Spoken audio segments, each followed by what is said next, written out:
I was given just 5 minutes to clear my desk before my husband's father, the CEO, fired me in front of everyone. Instead of crumbling, I smiled and said, "Thank you." One by one, 22 colleagues rose and followed me out. Lila sneered, but the legal director went pale. "Get the lawyer," he whispered. 4 minutes, 30 seconds left, Alexander declared, Rolex gleaming. I packed 6 years of work into a box as project files, team photos, the backup drive of every system I built, while Lila flaunted her nails, convinced she'd won. Logan Mitchell then stood outside, laptop bag ready. But how did we get here? It started 3 weeks earlier at Sunday dinner in the Harrington estate, where Alexander boasted of record profits, whiskey in hand, praising my husband Annabelle for little more than his last name. My wins, the Henderson account, the Morrison deal, the rebuilt servers, were ignored. Sophia leaned close, diamonds flashing. "You look exhausted, dear. Women in leadership must look the part." I swallowed my anger with overcooked salmon, hiding the truth, I hadn't slept in 36 hours. At home, Annabelle muttered over burnt espresso, "Dad says Lila's been impressive. Maybe she'll get the promotion." That was the moment I knew my downfall was being staged. Lila Blackwood, punctual at 9:30, gone at 5 o'clock, was the junior I'd mentored for 3 months at Alexander's request. "She just needs guidance," he said. So I opened my playbook, shared client strategies, even backup protocols, mistaking her probing questions for ambition when in truth she was building a case against me. The server migration crisis should have been my validation. 40 terabytes, 8 hours, and chaos everywhere. My team showed up without hesitation, Logan straight from his daughter's recital, Priya skipping her anniversary dinner, Adrian and Maya coding like telepaths. We saved everything, and Alexander never knew we were 3 keystrokes from disaster. That's my specialty, fixing crises so cleanly no one realizes they happened. Then at 11:47 p.m., while prepping the Henderson account I had personally salvaged, I saw it, an email from Lila to Alexander, mistakenly sent to me. "As we discussed, I've salvaged Henderson. She seems overwhelmed. Perhaps it's time for restructuring." My stomach dropped. Henderson was mine. While she was sipping wine and posting Instagram stories, I was the one working 36 hours straight.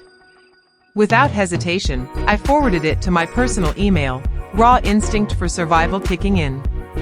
Sitting in my home office, clad in the coffee-stained blouse I had worn for the past 18 hours, it hit me. Dedication can appear as weakness to those who have never genuinely toiled. Just then, I was jolted back to reality as Alexander announced, 3 minutes. His voice sliced through my reverie. The executives were frozen, but through the glass, I noticed Priya rise, followed by Adrian, then Maya. One by one, my team, my chosen family, began to stand. 2 minutes. Alexander called, but his voice felt muffled, like I was underwater. Through the conference room's glass walls, I could see the entire 15th floor in a state of bewilderment. Maya Kim held her phone halfway to her ear, while the Morrison twins gazed at each other, astonished. I reached for the framed photo from our last team celebration, where we toiled for 72 hours straight to launch the Patterson project, my fingers accidentally brushing against a USB drive taped beneath my desk drawer. The very drive where I had backed up every email, document, and piece of evidence that could be crucial someday. Apparently, that someday was today. The morning had gone awry the moment I stepped into the building at 6:45 a.m. The usually chatty security guard had avoided my gaze. The elevator felt eerily silent. The 15th floor seemed to be holding its breath. When I entered the conference room to prepare my presentation on our department's staggering 340% efficiency increase, Lila was already there, occupying my usual seat. Her laptop displayed spreadsheets I recognized all too well, my department's confidential budget forecasts locked away on a secured server she shouldn't have accessed. "Oh, good morning," she chirped, her words coated in a saccharine sweetness that made my skin crawl. "Alexander asked me to go over these before the meeting. Is that okay with you?" The question was hollow, we both knew that. I stood there, my laptop bag heavy on my shoulder, watching her scroll through 6 years' worth of meticulously crafted financial layouts. "How did you gain access to those files?" I finally asked. She glanced up, and for a fleeting moment, her mask slipped, pure satisfaction flickered across her face before reverting to a facade of innocence. "Alexander granted me temporary admin privileges to assist with the transition." The word transition dangled between us like a dire prognosis. The room filled slowly but unnaturally. Victor Park from finance was the first to arrive, clinging to his tablet as if it were a barrier, avoiding my eyes when I greeted him. Then, there was Catherine Lawson, our legal director, who typically exuded an air of calmness, but today, she was nervously checking her phone, clutching her legal pad like it was a lifeline. Even the coffee situation was off. By now, the fancy machine that ground fresh beans for everyone should have been humming. Instead, there was just an eerie silence, broken only by the scent of intense sweat barely concealed by expensive cologne. I decided to move forward with my presentation anyway. I navigated through slides showcasing our accomplishments, performance metrics, and victories. My voice remained steady, even as I felt the atmosphere in the room shift ominously, building tension for something I couldn't articulate. "As you can see, we have exceeded all of our goals by..." Suddenly, the door didn't just open, it burst open with the force of a slamming hurricane. The handle smashing into the wall with enough impact to leave a mark. Alexander entered, his face flushed to that telltale shade of crimson that came when his blood pressure medication was insufficient. His typically immaculate Italian suit appeared rumpled, and his tie hung askew. He charged across the room in 3 swift strides, slapping his palm against the table with enough force to make everyone's coffee leap. Catherine's coffee actually spilled, flooding her legal pad, but she didn't even flinch to clean it up. "You have 5 minutes to clear your desk." At first, those words barely registered. They hung in the air like fog, and my brain struggled to process them. I remained frozen, presentation remote still clutched in my hand, slide 17 glowing behind me, displaying the graph of savings I had generated for the company. That's when it all clicked. The choreography of the morning was coming together. Lila had my files. The executives were avoiding eye contact. Catherine looked on the verge of tears, or a breakout, or both. This wasn't an ad hoc decision. It was a meticulously planned scheme. I had been marked for termination, and everyone but me had seen it coming. Neil leaned back in my chair, and suddenly, I noticed it clearly, the slight smirk playing on her lips, how relaxed her shoulders had become, and the way she inspected her manicure, relishing her handiwork. She had gained something we both understood. But here's what 2 decades in tech had taught me. When you think you're victorious is often when you're at your most vulnerable. Victor Park's fingers were racing over his calculator with the frantic energy that often accompanies fiscal crises, contract talks, or times when numbers were poised to deteriorate rapidly. Catherine was now typing on her phone with trembling fingers, her complexion ashen like weathered parchment. They grasped something that Alexander and Mia did not, details about contracts and clauses, the hefty difference between terminating someone discreetly versus publicly shaming them in front of witnesses. I placed the presentation remote down with measured composure. My grandmother's words echoed in my thoughts. She had endured the Great Depression, raising 6 children alone after my grandfather passed away, never allowing anyone to witness her falter. "When they expect you to crack," she advised, peeling potatoes with unshaken hands, "that's when you hold your head up high." "Thank you." The words came out distinctly, even heartfelt, as I felt an unexpected wave of relief wash over me. 6 years of pretending to be accepted by Annabelle's family. 6 years of Eleanor's veiled critiques about my appearance while I salvaged her husband's business. 6 years of being the one who could fix every crisis but never truly belonging. Alexander's jaw dropped in shock. He had anticipated tears, desperate pleas, any emotion but gratitude. Behind him, several executives exchanged glances. And I heard a pen tumble off the table, hitting the ground with a sound reminiscent of a gunshot. In the heavy silence, I began packing with the meticulous care I applied to system architectures. Every item was lifted, scrutinized, and placed into the cardboard box that had seemingly appeared from nowhere. The backup drive went in first, followed by project files, a team photo, and my chipped coffee mug. 1 minute, Alexander called out, but his voice had lost its sharpness. Confusion was seeping into his resolve, the first sign of a crack in his facade. I noticed motion. Logan Mitchell was standing at his desk, laptop bag already slung over his shoulder. He wasn't in the process of packing, he was already prepared. Then came Prius, followed by Adrian. One by one, like a tide gathering momentum, the entire team rose from their desks. Alexander turned, realizing what had caught my attention, and his complexion shifted from red to a ghostly white so swiftly I thought he might collapse. Lila's expression morphed from triumph to confusion to something resembling panic. "Time's up," Alexander stated, but his voice had turned into an inquiry. I hefted my box, its weight oddly familiar yet strange at the same time. 6 years reduced to what I could carry in my arms. As I walked towards the door, 2 security guards appeared. "Standard termination protocol," they muttered apologetically. Tom and Derek, I'd brought them coffee during the late-night lockdowns. I knew their children's names. "I'm really sorry about this," Tom murmured. "No need to apologize," I reassured him. "You're only fulfilling your duties." As we navigated through the maze of cubicles toward the elevator, the sounds around us transformed into a symphony. The chairs squeaked as they were pushed away from desks, bags rustled as they were being packed, and laptops softly thudded shut. Logan fell into step with me, followed by Priya, her heels clicking out a determined rhythm. Adrian, Maya, and the Morrison twins moved together in perfect harmony. By the time we reached the elevator, 22 individuals had joined our little march. Tom halted his steps, releasing his grip from my elbow.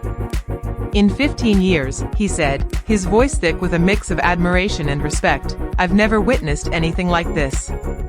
Alexander Harrington, whose empire was on the brink of collapse, a reality he wouldn't grasp for another 48 hours, had never seen anything like it either.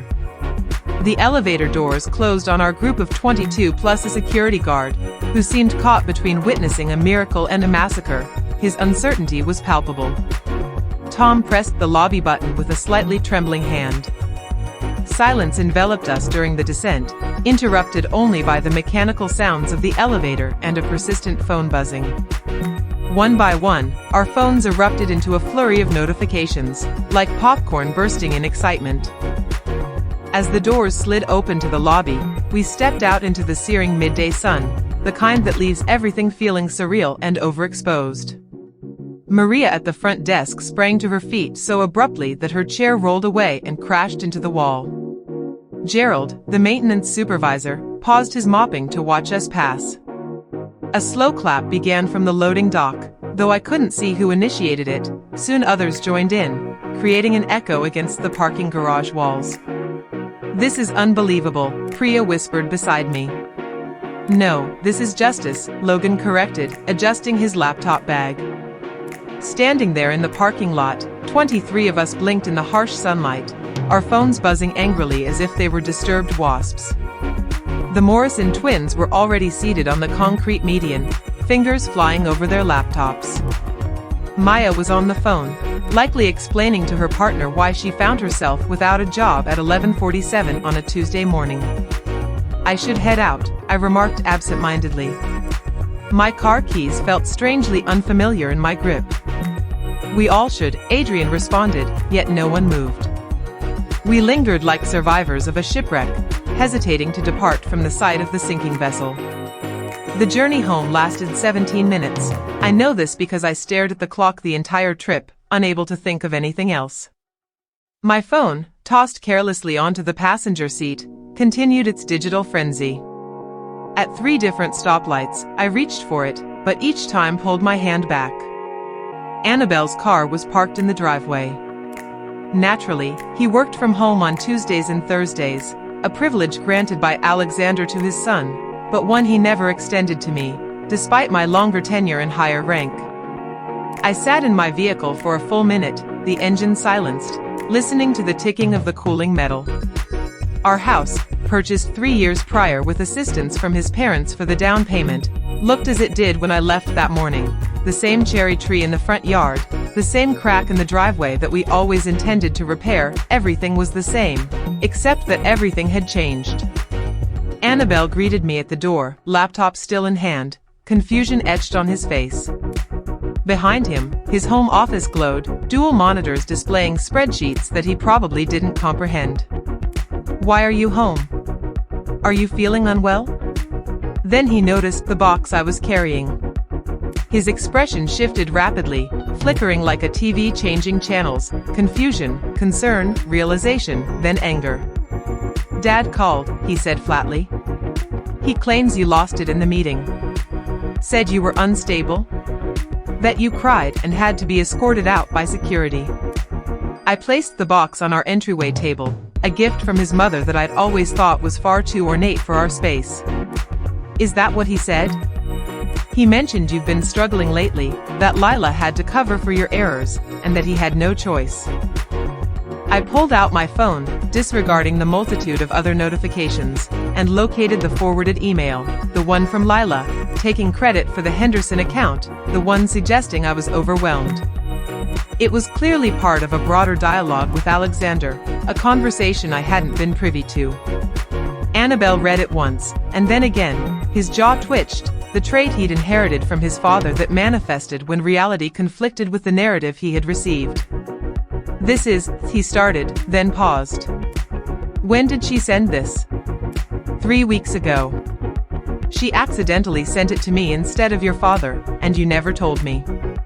Would you have believed me? Or would you have thought Lila only made a mistake, that your father would never plot against his own daughter-in-law? The silence loomed between us, strained and tense. Annabelle set his laptop down, running his hands through his hair, another gesture he had inherited. "I need some time to think," he said, snatching his keys from the hook by the door. "I just need to think, Annabelle." But he was already out, the door shutting with a final click that felt like punctuation. I stood in the entryway, still in my work clothes, surrounded by the life we had constructed on a foundation that turned out to be shaky. My phone buzzed. Unknown caller. I almost let it go, but something, instinct, fatigue, maybe a bit of morbid curiosity, prompted me to answer. "Please don't hang up," whispered Catherine Lawson. "I'm calling from the bathroom. The executive bathroom on 16, the one that's hardly ever used." "Catherine, the clause about hostile termination in your contract?" Alexander never bothered to read it.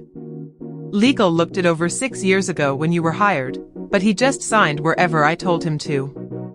Her words spilled out like a rush of water breaking through a dam. The humiliation multiplier alone adds up to an $800,000 severance. With documented harassment and the public nature of it, 22 witnesses, we could be talking millions. Millions. "Why are you telling me this?" I could hear running water in the background. "Because in about an hour, Alexander is going to figure out what he's done. And when that happens, he'll blame me, saying I should have tipped him off. I've put up with his temper, his affairs, and his bad choices for 12 years. But this could ruin my career. Catherine, can we meet tomorrow? Somewhere none of the Vertex folks would show up. I have documents, things you need to see, things that could help us both." The call cut off before I could reply. I stood there, phone still in hand, when it buzzed again. Dylan from my old team sent me a screenshot. It was a Slack channel named The Exodus, which had 247 members before it got shut down. The messages were a chaotic mix of disbelief, support, and panic. Did this really happen? 22 people walked out? What do we do now? Is the Henderson project finished? Who's going to take care of the servers? Notifications flooded my LinkedIn app. I had 47 alerts. Emails came pouring in. 3 competitors reached out with variations of "heard the news, let's talk." But one email made me gasp. Catherine Walsh, the venture capitalist who had turned Alexander down 6 months ago for lacking innovative leadership, sent a brief message. Your team's loyalty is worth more than Vertex's entire market cap. Let's create something together. Just as I was reading it for the third time, the doorbell rang. Sophia Harrington was on my porch at 9 p.m., makeup smudged, clutching a manila folder like it was dangerous. May I come in? She asked. For the first time in 6 years, she looked vulnerable, not the composed society matron leading charity boards and country club committees, but a woman weighed down by burdens she couldn't carry alone anymore. I stepped aside. She walked into the house she had helped fund but had never really welcomed me into, hovering awkwardly at the entryway with that folder like it held a confession. Annabelle's not here, I said. I know. I waited to see him leave. She trailed behind me into the living room, perching on the edge of our couch as if she might bolt at any second. Alexander had fired his own brother this way 20 years back. Edward, who was the CFO and had been with the company since it started. She opened the folder, showing yellowed board meeting minutes and aged emails that had softened with time. Edward had simply questioned one of Alexander's decisions publicly. Not even criticized, he just raised a question. Alexander gave him 10 minutes to pack up. The family never healed from that. Edward's wife left him, and his kids won't speak to Alexander. 2 decades later, the wound still festers every holiday. Why are you telling me this now? I asked. Sophia's laugh was bitter, nothing like her usual melodic tone. Because I've watched my husband ruin people for years, convincing myself it was business and that successful men had to be brutal. But seeing him do this to you, someone who saved his company when he was off playing golf, someone who made my son happy, even if we never showed it, I can't pretend anymore. She pulled out another paper. This is from 5 years ago. Michelle Reeves, VP of Marketing, fired in a board meeting for insubordination. She dared to suggest Alexander's strategy was out of date. Another paper followed that, from 3 years ago, detailing James Chin, the head of innovation, terminated publicly because he got a job offer from a rival, and Alexander wanted to set an example. They take the easy route, Sophia continued, looking directly at me. Alexander and Annabelle both. They evade conflict by creating bigger messes. They'd choose to wreck relationships rather than admit they're wrong. I've enabled that for 35 years, and I'm sorry. Her hug caught me off guard, intense and brief. She left the folder on my coffee table and slipped into the night, leaving behind a trail of evidence of a pattern I'd been too close to notice. My phone rang at 2:07 a.m. I had finally dozed off on the couch, still dressed for work, with the contents of the folder scattered across the coffee table resembling a crime scene. Please tell me you're awake. Catherine Lawson's voice was fraught with panic. I am now. Lila has completely wrecked everything. She attempted to show she could manage your systems, wanting to prove to Alexander that she didn't need the transition period. In her efforts to access backup files, she ended up deleting the main customer database instead. I sat up abruptly, fully alert. She wiped out the entire customer database. That's not even the worst part. She tried to fix it on her own. She didn't call for help or follow procedures. She used some recovery software she found online, which only corrupted everything further. The entire operation on the East Coast has been down for 6 hours now, and they're predicting at least 14 hours before we see any partial recovery. The silence lingered as I absorbed the gravity of the situation. The customer database held more than just names and addresses. It contained 17 years of relationship management, purchase histories, custom configurations. Lila had orchestrated my embarrassment, and now she was facing the consequences of her ineptitude. Catherine, you need to document everything. Every email, every action, every word Alexander says. I'm on it. I'm creating my own insurance policy. She paused. Your team could have prevented this. My team wouldn't have caused it in the first place. After Catherine hung up, I sat in darkness, watching the sunrise illuminate my living room walls. Somewhere in the city, Vertex Solutions was losing both money and credibility, while Lila learned the hard way that taking credit and accepting responsibility are not the same. At 7 a.m., Annabelle returned home, looking as if he had slept in his car. His shirt was crumpled, hair tousled, and he reeked of whiskey and remorse. "The database is gone," he stated bluntly. "I know. Dad has lost it. He's threatening to sue Lila, but legal says he can't since he granted her access. He's calling emergency board meetings. Mom's had 2 panic attacks." He slumped onto the couch next to me, careful not to make contact. "He wants me to persuade you to sign a settlement and make this go away quietly." Make what go away? His public humiliation? The 22 people who resigned? Or the fact that his chosen replacement just cost the company $50 million? Annabelle rubbed his face with both hands. "All of it. He's offering the $800,000 Catherine mentioned, full severance, extended benefits, and a glowing recommendation. All you need to do is sign a statement agreeing not to discuss what happened or compete for 2 years. No. The board is threatening his position. If you sue or if this escalates, he could lose everything." I turned to face my husband. "Really?" Looking at him was akin to seeing a stranger within Annabelle's form, speaking in his voice. The man I had married, who promised to be my partner, seemed to have vanished, if he had ever existed at all. He should have thought about that before giving me 5 minutes to clear my desk. "I need you to fix this." Those 5 words hung between us like a knife. Not an apology. Not an acknowledgement of wrongdoing. Just another request for me to sacrifice my dignity for the Harrington family's comfort. "I need you to leave," I said, surprised by how calm my voice was. Annabelle looked at me, and for a fleeting moment, I sensed he recognized he had chosen the wrong side. But Harringtons never admit faults, they simply find someone else to blame. He walked out without a word, and in that instant, I understood our marriage was over, even if the paperwork would come later.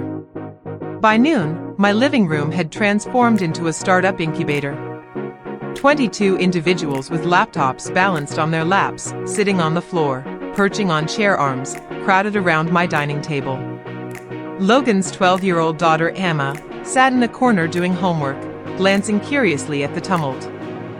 "Fix digital," Priya declared, waving a napkin where she had sketched a logo, a stylized bird rising from flames. It was unmistakable. Adrian was already on his laptop, fingers flying as he secured the domain and locked down social media handles. "I'm also reserving variations before Vertex can, thanks to Cyber Squat," he informed us. His husband, James, appeared with a tray full of coffee mugs. "I made a supply run. Nobody's starting a company on empty stomachs." Pizza boxes piled up like layers of ambition. In an unexpected twist, the Morrison twins had managed to devise a project management system on the wall of my living room using sticky notes. Maya was already busy reaching out to various contacts, her tone professional even while seated cross-legged on the floor. "We need incorporation documents," someone mentioned. "On it," responded Logan, whose brother-in-law was reportedly a corporate attorney. The atmosphere was charged with energy, both urgent and optimistic. We weren't merely co-workers anymore. We had transformed into survivors of a corporate calamity, crafting something new from the ruins left by Alexander. In that crowded, disordered living room, I experienced a sense of belonging that I hadn't felt in my 6 years at Vertex. At 4:47 p.m. on the 3rd day after we had converted my living room into the first headquarters of Phoenix Digital, my phone buzzed. Robert Hoffman's name flashed on the screen, Alexander's lawyer, calling for the 3rd time that day. "Ms. West, Mr. Harrington has authorized me to raise the offer to $800,000. His tone reflected the weariness of a man engaged in a struggle he had believed would be straightforward. "This is the base severance according to your contract." I countered. The base severance presumes standard termination procedures. As I observed the Morrison twins moving computer gear into what we were set to make into our genuine office, a warehouse we had located just the day before. Being given 5 minutes to clear my desk in front of 12 witnesses is anything but normal. Catherine Lawson can attest to that. The silence was palpable. Ms. Lawson is no longer permitted to represent Vertex Solutions on your behalf. Naturally, she wasn't. Alexander's instinct was always to eliminate the messenger, even if the news was a legal catastrophe he had created himself. Then I guess we will let the courts determine what is fitting. My attorney will reach out to you. I terminated the call just as a white Tesla rolled into the parking lot of the warehouse.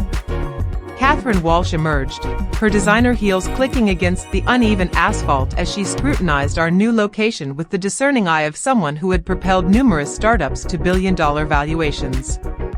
The warehouse was unremarkable, 20,000 square feet of raw concrete, still reeking of industrial cleanser and the remnants of whatever had been produced here previously. Flickering fluorescent lights sporadically illuminated the space, and the loading dock door failed to shut properly. There was a suspicious stain on the floor that seemed to host its own ecosystem. "This is perfect," exclaimed Catherine, genuinely impressed.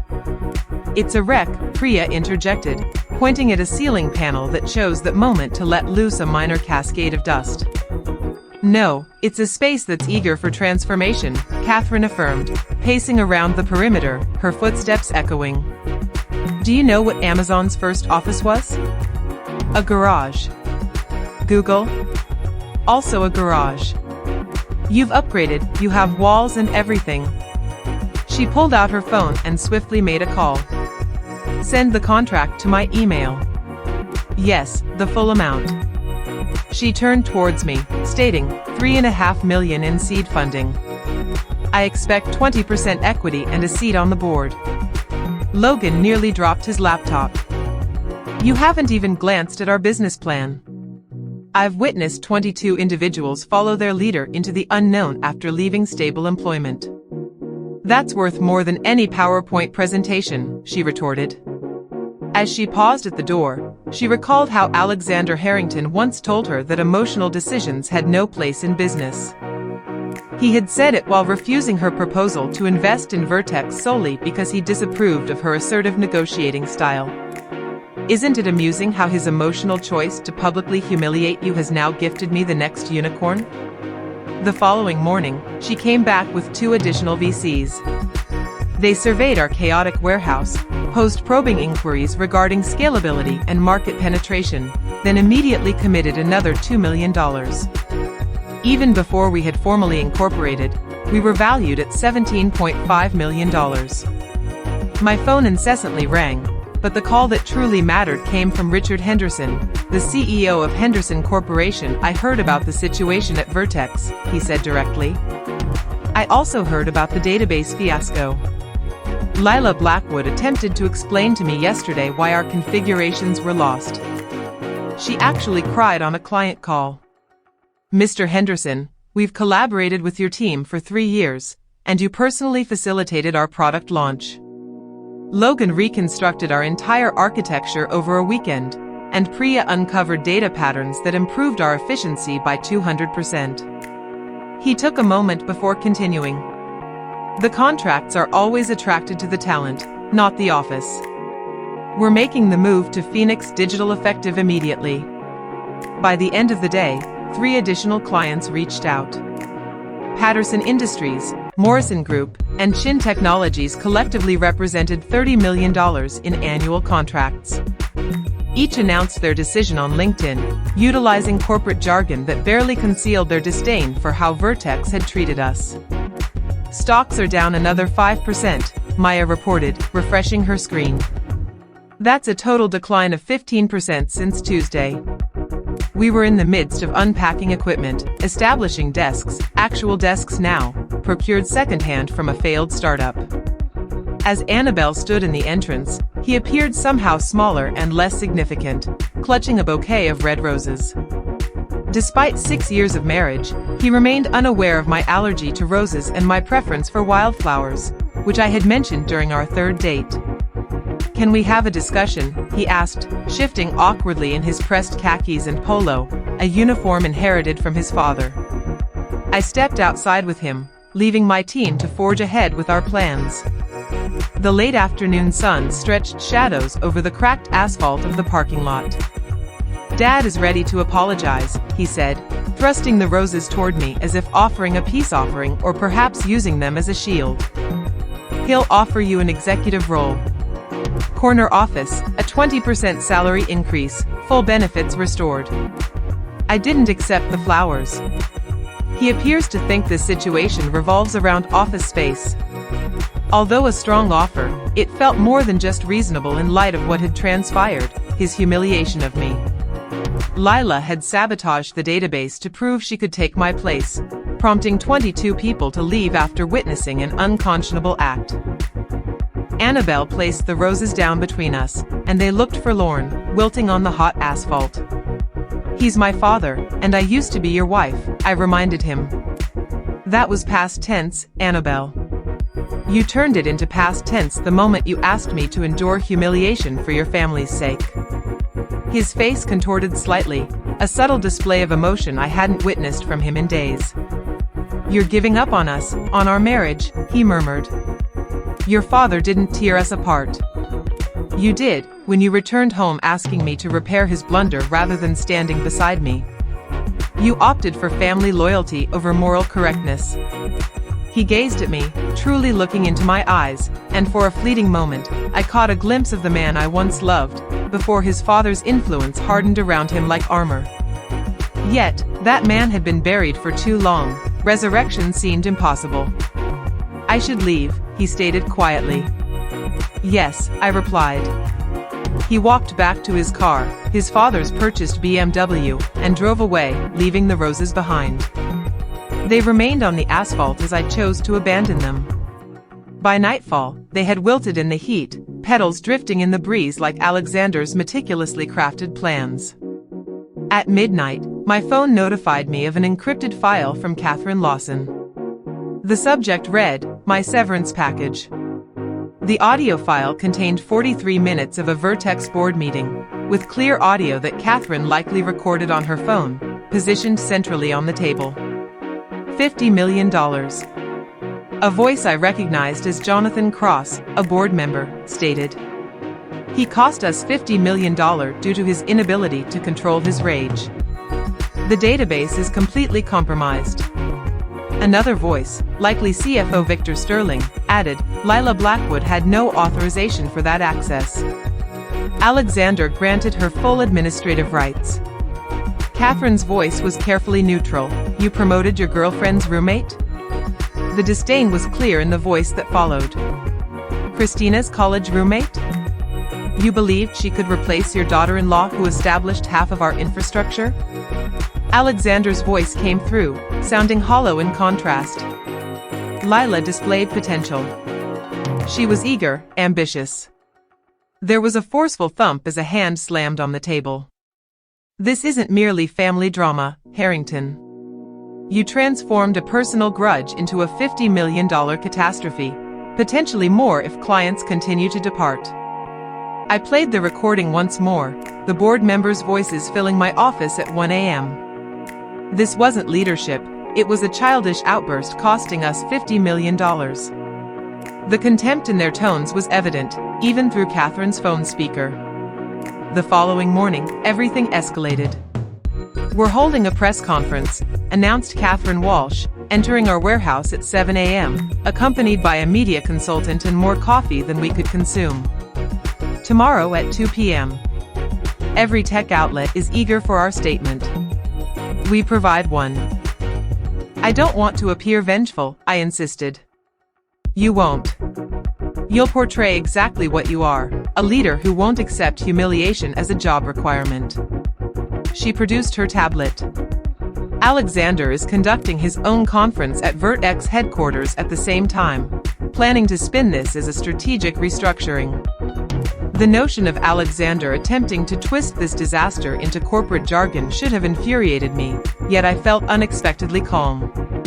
Let him attempt to whitewash this calamity, the truth had a way of breaking through, no matter how much corporate gloss was applied. We spent the next day preparing. Logan and Priya assisted in drafting my statement, while Maya organized logistics. The Morrison twins even managed to secure professional backdrops and lighting, transforming our warehouse into a credible tech startup instead of a deserted industrial site. At 1:45 p.m. the next day, I stood in front of the cameras wearing the navy blazer I had chosen that Tuesday. With purpose, my team of 22 encircled me, each dressed in a polished manner yet not in uniformity. We embodied what we truly were, a group of individuals united by choice. "Good afternoon," I started, my voice more composed than my racing heart. 2 weeks prior, Alexander Harrington gave me just 5 minutes to vacate my desk after dedicating 6 years to establishing Vertex Solutions' technical backbone. Those fleeting moments imparted a significant lesson. Competence can be intimidating to the inept. Loyalty holds no value for those who haven't earned it. And sometimes, being ushered out of a place that never appreciated you is the best possible outcome. The cameras clicked like a shower of digital raindrops. A TechCrunch reporter was furiously typing away, while a representative from Bloomberg broadcasted live. Phoenix Digital represents more than just a company. It serves as a testament that culture triumphs over strategy, and that teams founded on mutual respect outperform those driven by fear. We have amassed $5.5 million in funding and retained clients generating $30 million annually. In just 2 weeks, we've achieved what Vertex Solutions claimed would require years, all because we possess something they've lost: trust. Meanwhile, my phone buzzed incessantly with messages from those tuning into Alexander's concurrent conference. Catherine provided a detailed play-by-play. He's sweating through his makeup. Naz is behind him, glued to her phone, literally job hunting during the presser. He just referred to it as strategic restructuring for increased agility, prompting laughter from a reporter. A screenshot from the financial network circulated, showcasing both conferences side by side. There I was, calm and surrounded by my team. Meanwhile, Alexander appeared flushed and stammering, with Lila beside him scrolling through LinkedIn, clearly abandoning any facade of engagement. The stock ticker rolled beneath both broadcasts, Vertex Solutions down another 8%. We were still reveling when a call came in from a blocked number. I almost dismissed it, but something pushed me to answer. "Please don't hang up." It was Lila's voice, but stripped of its sweet charm and practiced professionalism. Instead, she sounded young, distressed, and terrified. "I know you despise me," she said. "I don't hate you," I replied, startling myself with my honesty. A sharp inhale followed her next words: "I've been let go." They called it strategic differences, but everyone understands that means I obliterated the database. I'm being blacklisted. No one will even interview me.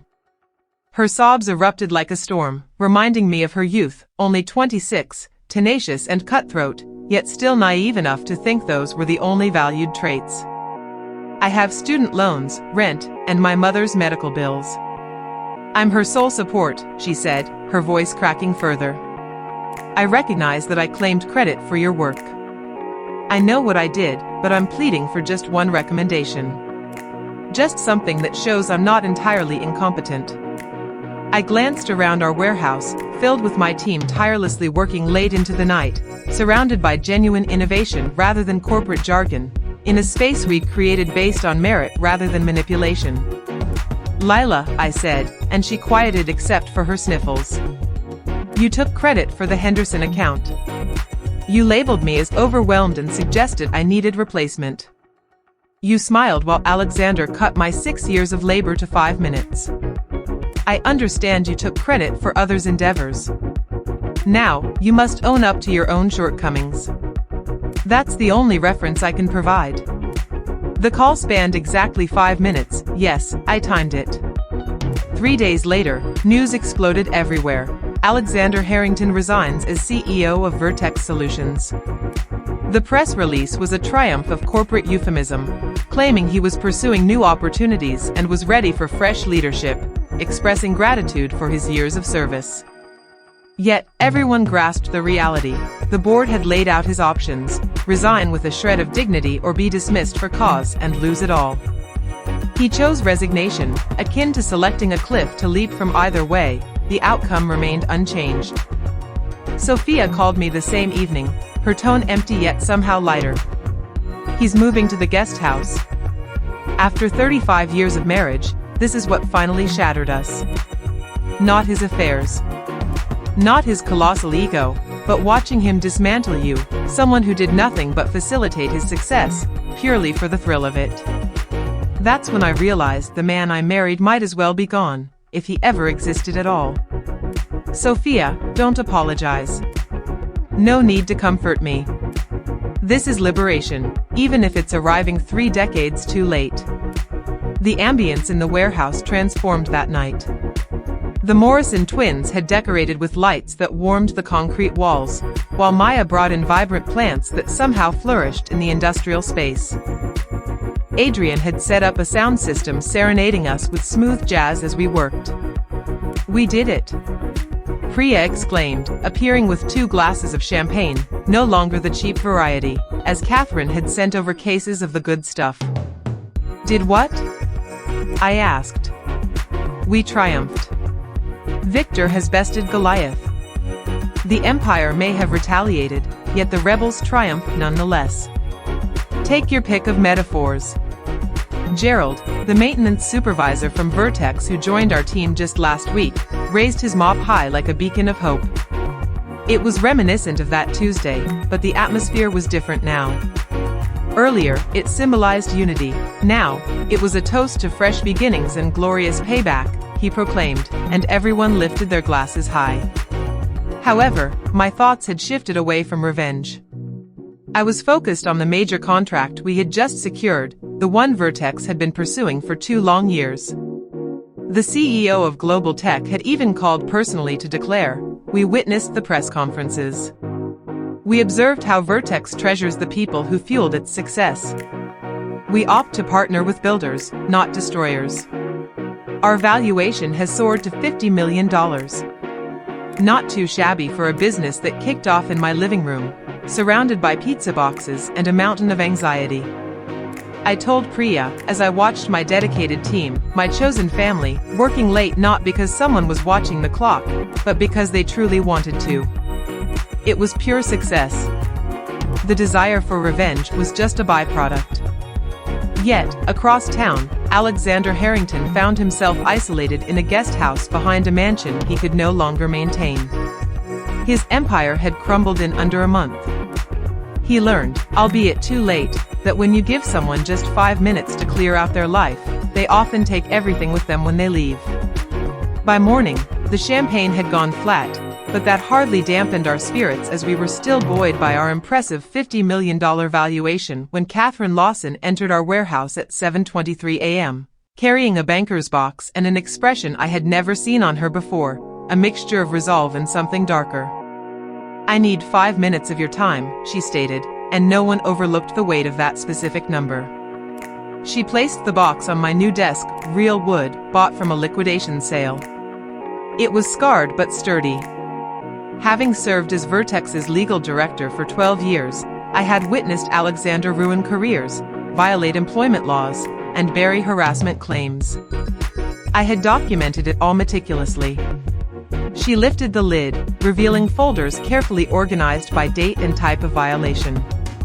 Each illegal firing, every settlement we dispersed to maintain silence, and the times he yelled at an employee until they broke down, only for me to write it up as if they resigned for personal reasons. Logan glanced up from his laptop.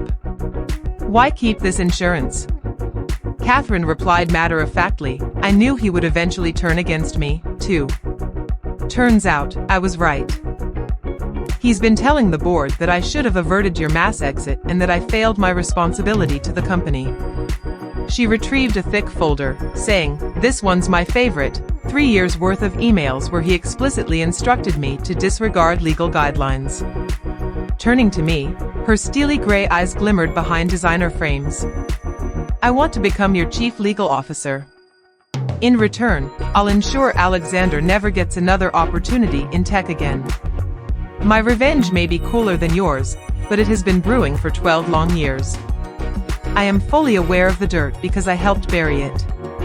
Priya whistled softly. That's intense. That's business, Catherine corrected. He taught me that lesson. Now, I'm ready to show him what occurs when you make enemies who know all your secrets. I realized that this woman, who had witnessed my humiliation in the boardroom, wasn't an accomplice. She was gathering evidence all along. Welcome to Phoenix Digital, I announced. Catherine's inaugural act was to arrange a settlement negotiation. Neutral ground, she insisted. The Marriott downtown, room 12. It costs $800 an hour, and Alexander would be footing the bill. The meeting was scheduled for Thursday at 10 a.m. I arrived early, finding the room as opulent and empty as expected. Leather chairs that looked too formal, a table polished to a reflective shine, and windows framing a city that Alexander once believed he owned. He arrived 15 minutes late, a power tactic that might have been effective when he wielded power. But the man who entered was a shadow of Alexander Harrington, deflated, his Armani suit hanging loosely from a frame that had thinned due to stress. His attorney, Robert Hoffman, seemed equally worn out. Let's expedite this, Robert said as he produced documents. Mr. Harrington is ready to offer $1.2 million, full benefits for 24 months, and immediate stock option vesting. Catherine leaned in. Plus, a written acknowledgement that the termination was mishandled and a mutual non-disparagement agreement. Alexander's jaw tightened, the familiar sign, but he acquiesced. The man who never admitted fault was on the brink of signing a document asserting his failure. Silence enveloped the room except for the sound of pens scratching on paper. Alexander signed with a trembling hand, his signature smaller than the bold flourish I remembered. As he slid the document over to me, our eyes locked. Without exchanging a single word, profound conversations unfolded in that silence. His eyes conveyed, "You shattered me." Mine responded with, "You were your own undoing." His expression declared, "I gave you everything I had." Mine countered, "You only allotted me 5 minutes." As I signed the check, witnessing a staggering $1.2 million, more wealth than my parents had witnessed in their lifetime, I felt an unexpected emotion. Not joy or a sense of revenge, but a deep-seated emptiness. It was the profound hollowness associated with winning a battle that should have never taken place. Alexander rose to depart, pausing at the doorway. For an instant, I envisioned him uttering a word, perhaps finally saying something genuine. But men from Harrington didn't offer apologies. They simply withdrew to nurse their wounds alone. After his exit, Catherine took out her phone and displayed something that made my heart skip a beat. It was security footage from Vertex, time-stamped the day prior to Alexander's resignation. "Tom in security sent this to me," she explained. "He thought you'd want to see it." The grainy video revealed Alexander standing in my former office, now utterly stripped bare. The timestamp confirmed it was 9:47 p.m. He was alone, talking to the vacant space, although the security camera captured no sound. He lingered there for 20 minutes, and Catherine noted that Tom was able to discern parts of his speech. He repeatedly said, "I gave her 5 minutes. She took everything from me." "He's mistaken," I replied softly. "He took everything away from himself. I simply refused to sync with him." Catherine nodded in agreement. "Tom also wanted you to know he was the one who ensured the cameras recorded everything that Tuesday. Every angle of the boardroom, the exit, everything." He remarked, "Seeing you maintain your dignity while Alexander unraveled was the most impressive thing I've witnessed in 15 years on the job." My phone vibrated with a message from Sophia. "Can you meet? This is important." I found her at a trendy coffee shop downtown, where $12 lattes were served to those who believed that price equated to quality. She appeared different, almost youthful, yet she bore the weight of years in the past month. "I filed for divorce this morning," she announced bluntly, having served him papers at the country club. During the monthly board meeting, abundant witnesses ensured maximum humiliation. Sophia, there's no need to pity me. This was 35 years overdue. She stirred her overpriced cup with composed resolve. I justified his cruelty as a mark of strength, his affairs as mere stress relief, and his destruction of careers as business necessities. But witnessing him dismantle you, someone who only thrived because of your abilities, that made it clear I had been enabling a monster. She pulled out her phone to reveal a photo of legal documents.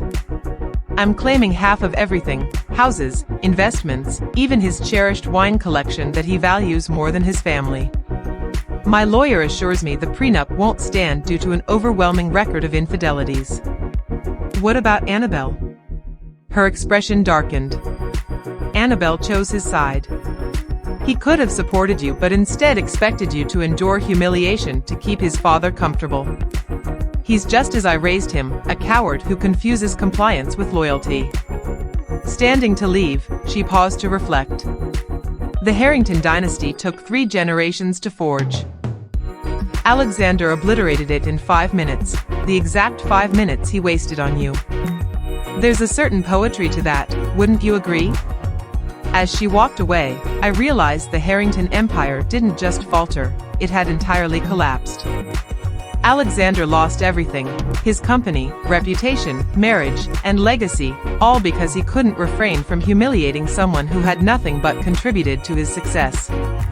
The settlement check cleared the next day, $1.2 million now in my account, a mix of justice and tainted wealth. I stared at that unbelievable number on my banking app, feeling the weight of that accomplishment. 6 months ago, it was merely a dream but now a reality embedded in a much larger narrative. This was seed money for a venture that had already blossomed beyond my wildest dreams. The warehouse barely resembled the chaos we moved into half a year prior.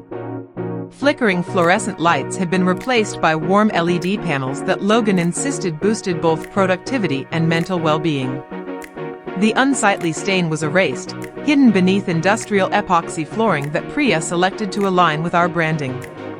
We now had real furnishings, standing desks, ergonomic chairs, and a kitchen that no longer reeked of neglect.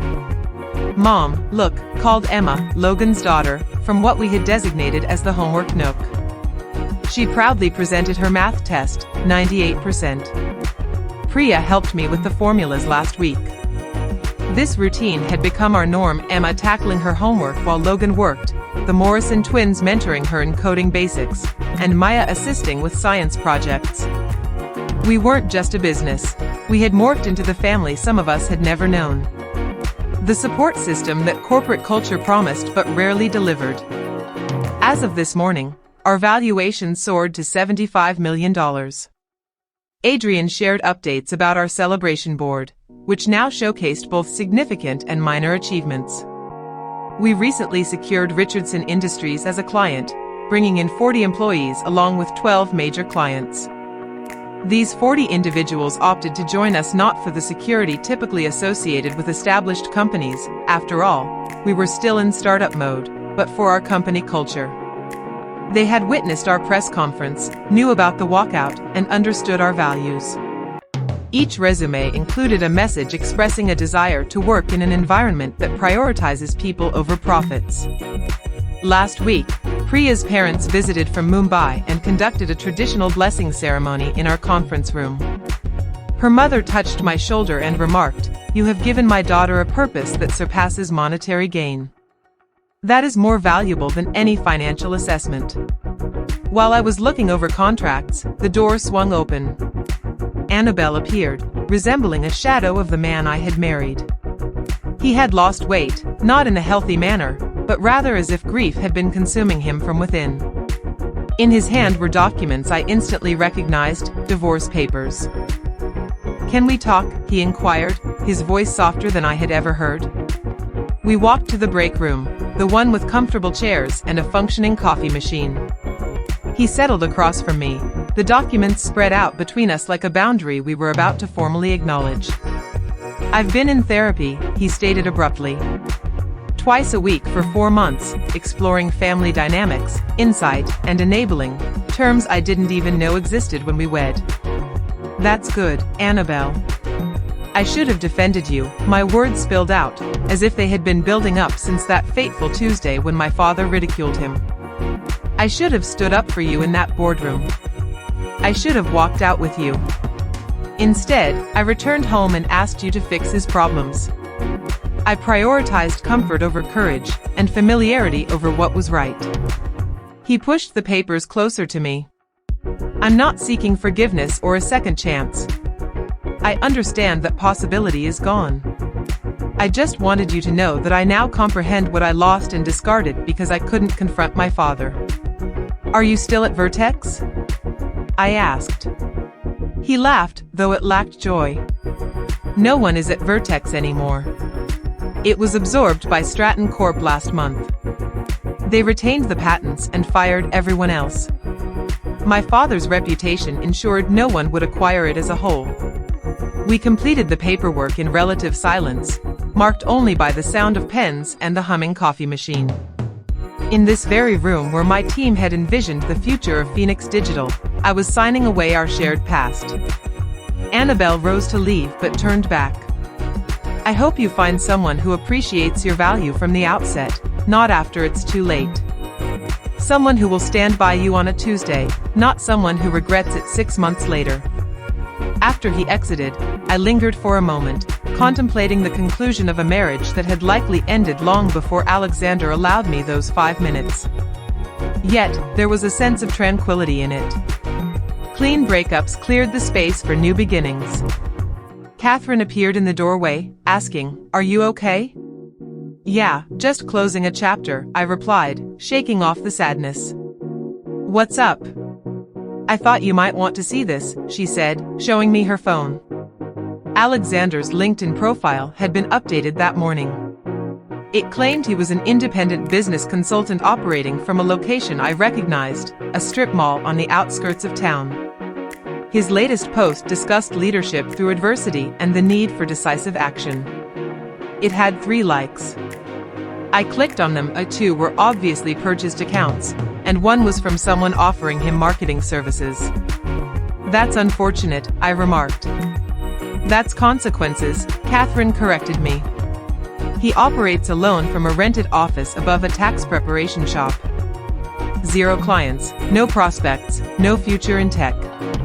His reputation is so toxic that even desperate startups steer clear of him." I pictured the Alexander who had presided over his mahogany table, the emperor of his realm, counting down my professional execution. Now, he had endless time but nothing to occupy it. No employees to intimidate, no board to impress, and no family to return to, just an empty office and LinkedIn posts that no one read. "Do you feel sorry for him?" Catherine asked. "No," I replied truthfully. "I feel nothing. He is merely a cautionary tale now, a footnote in the story of Phoenix Digital's journey." That afternoon, we conducted our weekly all-hands meeting, not in a sterile boardroom filled with distracted individuals, but in our open workspace, where everyone was genuinely involved. The Morrison twins introduced their new framework, Maya detailed the client growth forecast, and Gerald, our official Chief Morale Officer, announced Friday's team launch. Looking at the 40 people who chose to build something meaningful with us, I reflected on those 5 minutes.